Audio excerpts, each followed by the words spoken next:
Calls for the resignation of Bihar's Chief Minister Nitish Kumar are growing louder after he was widely criticized for forcefully pulling the hijab of a Muslim female doctor during an official ceremony in the Indian system of Bihar.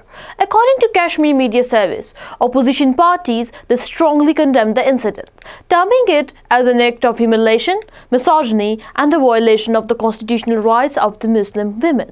The controversy, it erupted after visuals and eyewitness accounts revealed that Nitish Kumar removed the hijab of a female doctor who had arrived to receive her appointment letter at an official function held at Chief Minister's office on Monday. The Indian National Congress, they demanded the immediate resignation of Chief Minister.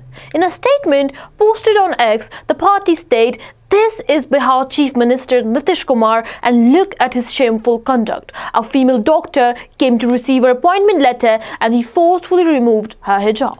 This misconduct is unforgivable and he must resign." The Rashtriya Janata Dal (RJD) also lashed out at Nitish Kumar, with the party stating that his mental condition has reached a pitiful state. RJD spokesperson Ijaz Ahmed said that Indian constitution guarantees people of all religions the freedom to follow the religious traditions and practices, which were of course violated by the Chief Minister action. Social media, where users accused the BJP-led dispensation and its allies of promoting Islamophobia and legitimizing discriminatory behavior against Muslims.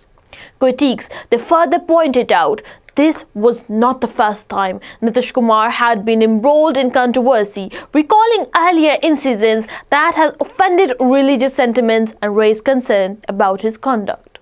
Meanwhile, the Bharatiya Janata Party (BJP) dismissed the criticism, accusing opposition parties of double standards and political opportunism.